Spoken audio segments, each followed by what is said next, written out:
It was early November when my Aunt Betty called me. She asked if I wanted to come and visit my cousin Mikey before he passed away. I felt guilty about this, but on the day I pulled up to her house, all I could think about was the fact that I really didn't want to be there. I was like that back then. I was selfish, and I thought I had better things to do.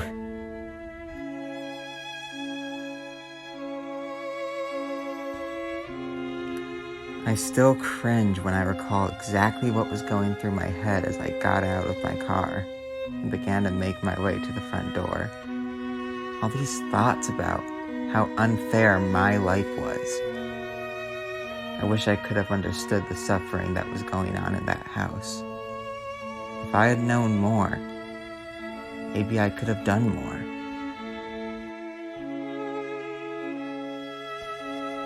After ringing the doorbell, I took a second to brace myself for the sheer awkwardness that was definitely going to come my way.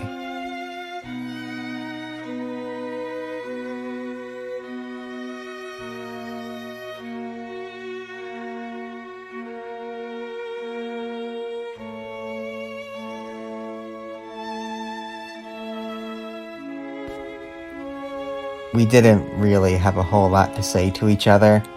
She just commented on my height like ants are supposed to and guided me down the stairs to Henry's room.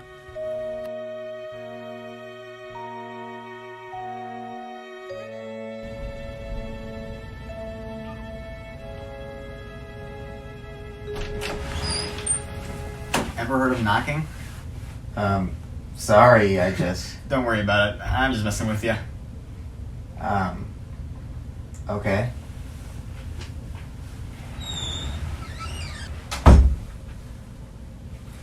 So, how you been, Henry? I've been okay. How are you? I've been doing pretty good. That's good. I actually remember you from last time I saw you. Really? You do?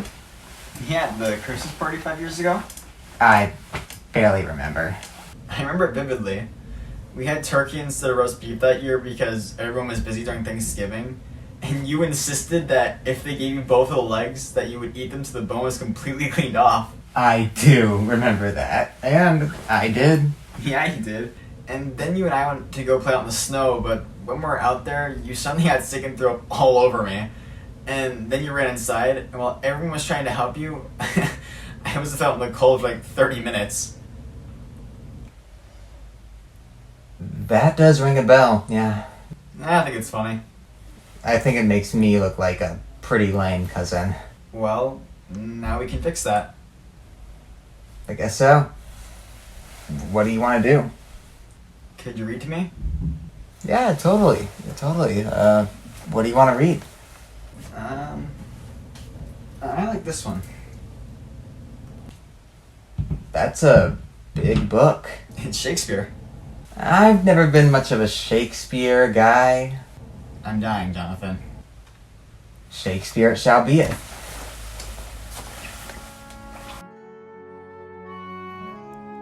I obviously couldn't have known this at the time, but because I had just enough guilt in me to sit down and read through all that long text, because I was able to show some shred of selflessness, Henry and I actually did kind of hit it off.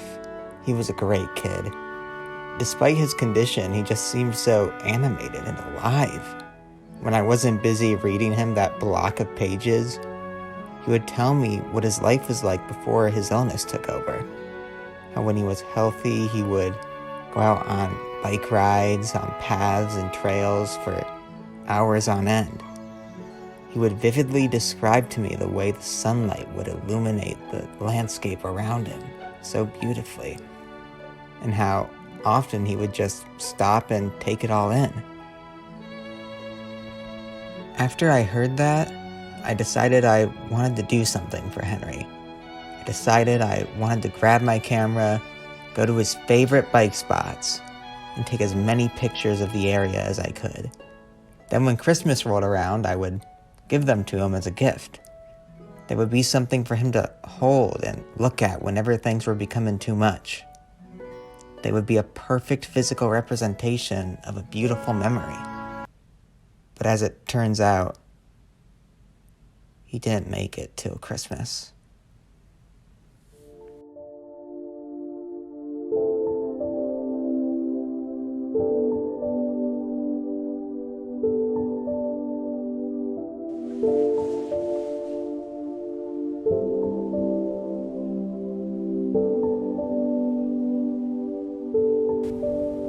That was it. Just like that, he was gone. And I was left to live with the fact that in the 12 years Henry lived on this earth, I didn't make any effort to get close to him until it was too late. I could have been so much more to him. I won't make that mistake again. For as long as I live, I'm going to cherish the people in my life. I'm going to do better.